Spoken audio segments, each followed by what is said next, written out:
We all struggle with feeling like there's not enough time in the day to be productive personally or professionally. We all struggle to make our time matter. It's time to take control. It's time to start investing in the corporation of you. At Athena, they've helped over 700 ambitious professionals achieve more by connecting them with best-in-class, globally remote executive assistants. Athena executive assistants go beyond basic administration tasks. They help you make time matter through the art of delegation. They believe delegation is the superpower of all highly successful people, and your personal EA will help you get there. Your EA is a one-on-one long-term partner to help you achieve your personal and professional goals. Take back your time. Join the waitlist at athenago.com. That's athenago.com.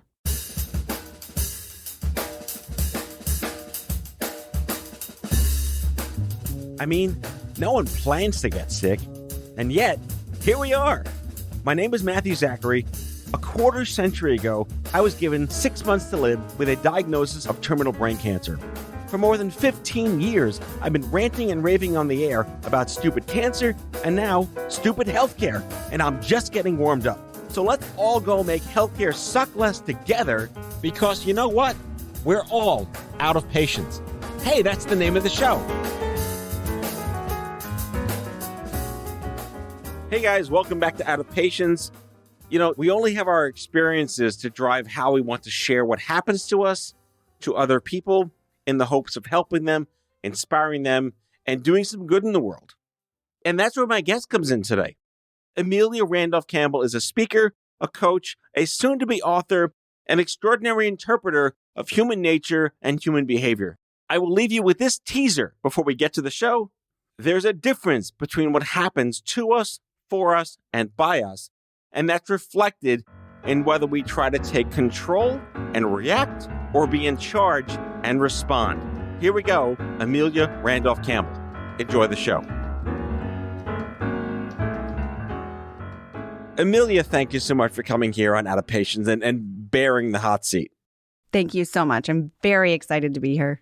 So my first question is, Santa Fe, New Mexico, born and raised, to a small college in upstate New York, in New England? New England. Culture shock? Definitely culture shock. That's like going from the moon to Florida, maybe not Florida, but the moon to God knows where. That's a heavy transition. Well, what's funny, I think the culture shock was much more from my fellow classmates about me, because I always was going to Virginia. Growing up, my grandmother lived there. So I traveled to the East Coast quite a bit, and New England to New York, Chicago, I was always traveling around. So you were always predisposed to being East Coast bound anyway. Yep. In fact, just right away, by the time I was 5, I was declaring I was going to move to New York to be an actress. Okay, destination, success. Correct. So, but what I found when I got to school, people were this actually happens all around the country about New Mexico. It's the state that falls out of people's brains. Well, it's the fourth state in four corners that everyone forgets. Correct. It's the state everyone forgets in general. We have jokes about it. There's in the gift shops in Santa Fe, there is a New Mexico passport that we've made that has our flag on it. Because when the Olympics were in Atlanta, there was a New Mexican who called in for tickets, and the U.S. ticket seller there told that person that they needed to get some sort of letter from their government, from their consulate, to get tickets from out of country. Because of New Mexico. Yes, because people... Some other country we hadn't heard of yet. I don't know. They don't hear the new. I don't know what happens, but it happens constantly. It's happened to me in Arizona. And so it's very much like, oh, you must be very cold, because it's cold in New England. And I'm like, well, I grew up skiing because Santa Fe has mountains. That's true. People forget that New Mexico is a strikingly diverse climate. It really is. But, we get tied in with Texas and Arizona as just this hot, dry place that is hard to get water in, which that is kind of true. But anyway, I grew to be amused by it. At first, it really annoyed me, but now I think it's just funny. It's like the geographic histrionics of how much do you know about this country? Right. It's true. So it's like a lot of my fellow students in New England, they hadn't really left New England very much. Most people were from New England who went to the school. But to your point about culture shock, I think it was more shocking to have like a New Mexican at this school. Right. People were literally like, why did you come here? Right. Yeah. So all of your East Coast wish list stuff happening in your childhood manifested here at this university.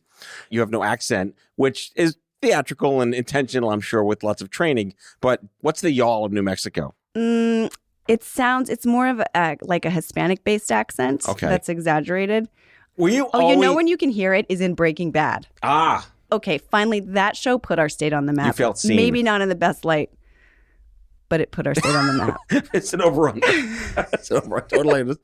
My God, when Breaking Bad is the thing you're proud of being associated with, fair enough. It is a very good show. So we're going to get to this later in the show, but you are a speaker and a coach, but do you identify as an actor, a person of the stage, someone who craves an audience? I used to crave an audience.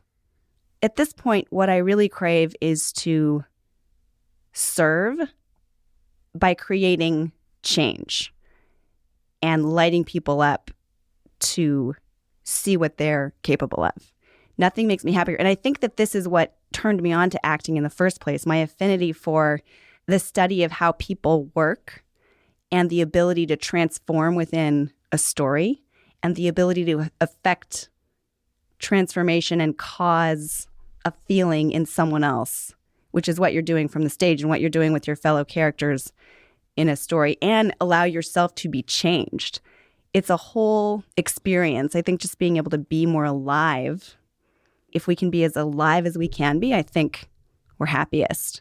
So I find myself right now at a perfect storm of life because there were all these decades of acting.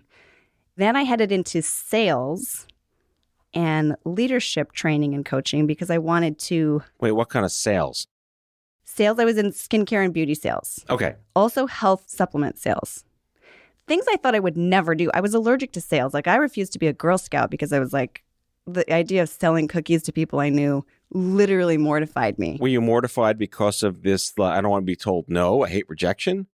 Rejection was fine because, hence acting, I have no trouble with rejection. I just didn't want to ask people that I knew for something, basically for money. I didn't want to do that. But they're delicious. They are delicious. Yeah. Right. So when you get behind... You can't say no to Samoas. Right. When you get behind the fact of what you're offering being so beneficial, then you can forget about the rest. But anyway, I found I wanted to create a lot of financial leverage. I do not believe in the starving artist modality. And I was on the path to starting a family. And I really just wanted something I could leverage. I love the idea of building something larger than just an hourly wage. So have you become a student of yourself? Yes. I love personal growth. I don't want to say personal development because nobody wants to hear the words personal development. Just kind of like people are tired of the words authenticity too. They're just like... Yeah, it's like personal improvement plans for your life. 10 Right. healthy habits to not be an asshole. Right. We don't need that. Right. Maybe we do. Right. But like, I love personal growth and I couldn't get enough of it. And I think that is what helped me get behind being in sales and actually what made me very good at it. And then I started sales coaching teams and I started speaking at our leadership conferences. And what I really loved speaking about was the way you need to develop personally in order to be actually good at sales, which is when you're really good at sales, what you're only doing is service. Right. So I want to go back to what I think is the root theme of this entire show, which is a combination of worthiness and theatrics. Because I like to believe that theatrics is the root of all influence in civilization. Because it's all about how you project yourself to manipulate other people's psychology so they do things ideally for good in the world and you're helping them. More clearly, we know firsthand you can do that for lots of bad things. But sales is the root of theatrics. Dale Carnegie, right? Right. Has that helped you? It has helped me. I wasn't consciously like applying theatrics to sales, but I know that it was working. Like the abilities behind acting, which is inherently knowing how to connect, inherently knowing how to listen and illustrate what's good that is in front of this person and kind of get them to engage with you. Where it really came to pass, where I'm at this great melting pot of my whole life, is that once I started speaking at these conferences, which I loved because all of a sudden I was like back on stage and I had since had... you have your audience applauding for you. Yeah. And I had since had, 2 small people that completely busted my life open in different ways and new challenges. They never applaud you, by the way. No. Mine don't either. So Nope. But they do a lot of other things. yes. Again, over-unders. Yeah. But people started telling me, you should speak more. And then, of course, as that started coming into my aura, when you're ready, the teacher will appear. And then the very right teacher came into my life beautifully through some key other mentors. They were working with her already. And I was like, that's a sign. That's a sign. It was such a clear arrow, like, go this way. And then in working with this woman, Trisha Brook. Shout out to Trish. Shout out. She's the best. Friend of the show for the listeners. But in her first program, that's where I found the idea of approaching personal growth through this very specific way of thinking that an actor has. So I want to put this to the framework of my universe, which is people being able to tell their story versus storytelling. Because I'd like to think they're two very differentiated interpretations of the same idea. But storytelling has to be thought of as an art form, which is theatrics, the theme of the show. And I mean, one of my favorite comedians, Eddie Izzard, talked about how it's 80% how you look, and then maybe 10% how you say it, and 5% what you say. The math didn't work out, but the general gist is it's all about the theatrics. Where does that factor into how you want to give off a message to your audience? Certainly there's theatrics to theater and acting, obviously, that are putting something on that's not real, right? Right. But I'm in love with approaching it, like really putting focus on the other side of it, which is actually truth-telling. And you're actually dropping facade, and you're really entering into, this is probably for more dramatic parts and more serious parts, but you're really entering into a state where you have to be completely bare and true in a scenario. Well, it's so easy to just see through that if it's not authentic. And there's Right? that word we don't It want to doesn't use work. anymore, but still, you have to be authentic. Right. So help me unpack as you rose up through this leadership ranking and started talking to more crowds and inspiring more people. Did you encounter individuals who maybe didn't have a congenital sense of moxie, who needed to find the capacity to have that confidence? The proverbial chrysalis into a butterfly effect. Many people wanted a good business. They wanted certain things, and that confidence was lacking. You can't just get confidence, right? You can't just say, I'm going to be confident. You have to create the environment inside yourself where then confidence is possible. And there's so many different steps to that. I really love helping people connect to themselves in the first place, which is not happening, surprisingly, a lot of the time. I think there's so many external stimuli occurring, and we're in reaction mode. We're letting our environment often set our focal tone and our emotional tone. It's harder than ever to maintain a sense of proactivity when you're so busy being reactive to things that you shouldn't be bothered by. Yep. So I talk a lot about habit, like habitual thinking. I'm obsessed with mindset and the fact that we're in charge of our mindset. We're in charge of really everything in terms of what we're thinking and feeling. But there's so much coming at us all the time. And you don't necessarily realize how it's affecting you. You just, you get up and you turn the TV on and you're watching the news, and the news does a very specific thing to you, and then you react a certain way. And it creates an environment inside you that may not be very helpful and is creating thought patterns and emotional patterns. And you go in scroll mode and you don't know what you're going to see, but you're taking in all of it. And the algorithm knows what you're going to see. Well, yeah, actually. That's true. Feed the beast. Right. But it's as if the goal of so many things is to either annoy you or put you on guard, certainly put you on guard, put you on the defense, get you to get so messed up that you just are looking to self-soothe, and often in unhealthy ways. It's almost as if it's needed for us to be distracted from being in touch with our own powers and our own minds. This is a deep philosophical conversation. It is. We're getting here. All right, we're going to take a quick break, and I'll be right back with Amelia Randolph Campbell.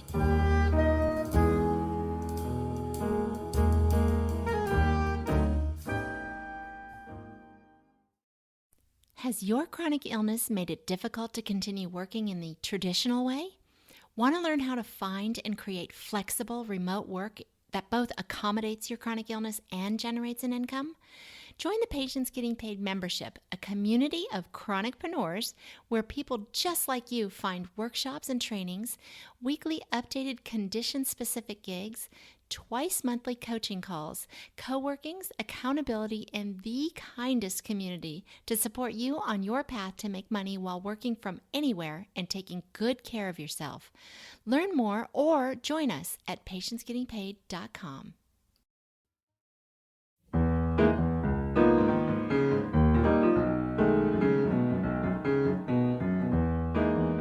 Okay, Amelia, someone recommends that I talk to you about something that I need support with. What are some of the things that people who come to you are seeking help for? Often they want to feel better about their life. So I go to work on minutia points of thinking. I work on mindset, and I also work in tactile ways with their emotions. An example of one of the mindset issues that I work on is kind of creating hacks in the mind. And this is where thinking like an actor really helps, because I take this issue that I see so much in myself and then in other people of reacting to circumstances.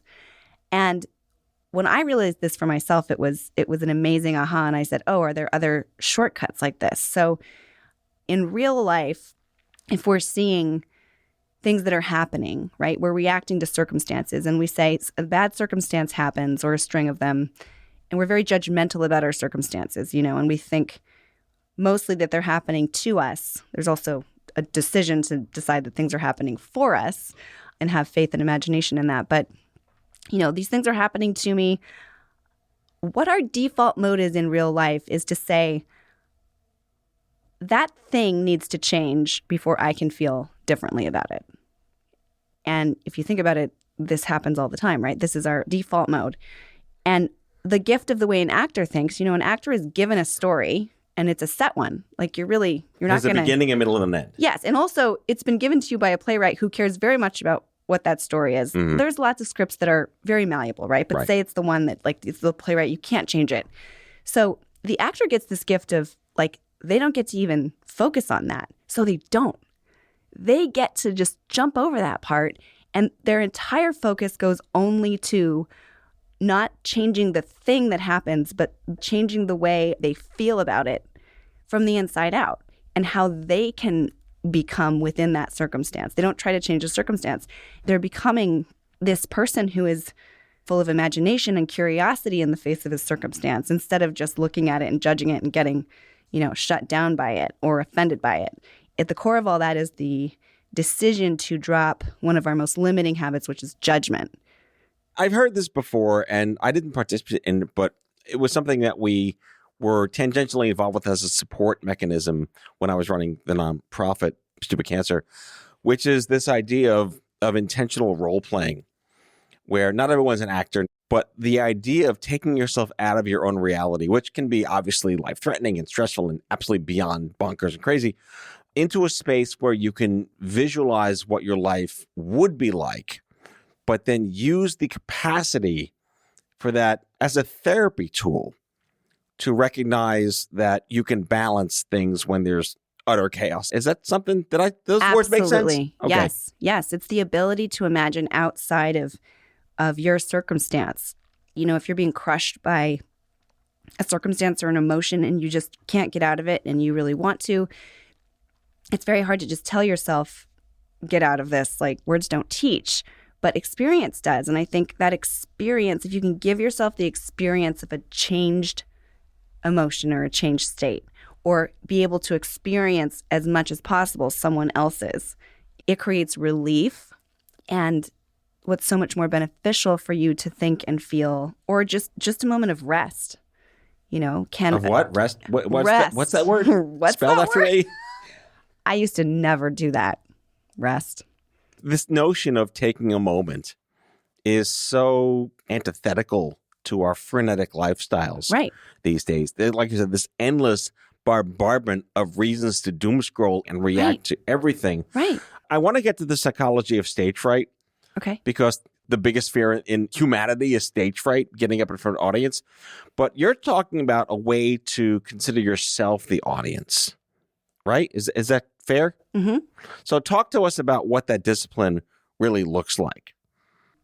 Yeah, it's the ability to speak to yourself and influence yourself as if, you're trying to influence an audience. It's almost as if you're creating a back and forth with yourself that is for good. It's creating better self-talk. It's opening doors for a much more imaginative conversation. In an ideal setting, bad things happen to good people. No one asks for these things to happen to them. And in the advocate world, we say, try to find an anchor in a sea of chaos. And it's not so easy to snap your fingers and find a support group or discover a nonprofit organization or hope your hospital has all the things that they're supposed to tell you.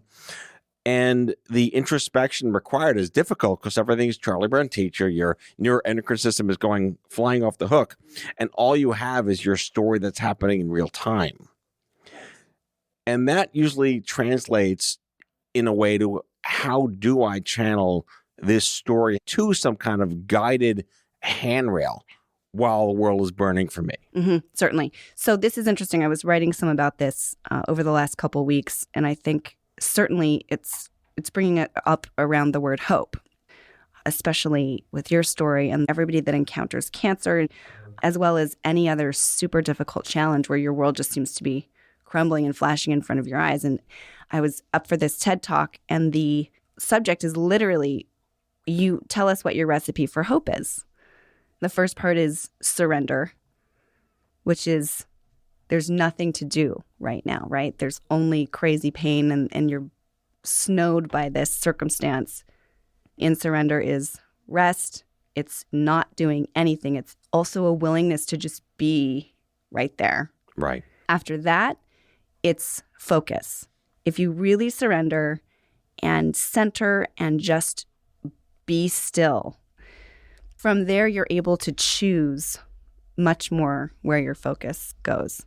When you realize that you have no control over any one particular situation, does that actually put you in control of the situation you have no control over?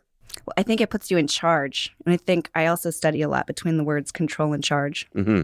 Oh, wait, tell me more. I want to know. Yeah. So I think we're obsessed with the word control, especially I think in this country and in general. It's like in control and control. Control your schedule, control. There's an energy behind that word that you can just feel right now.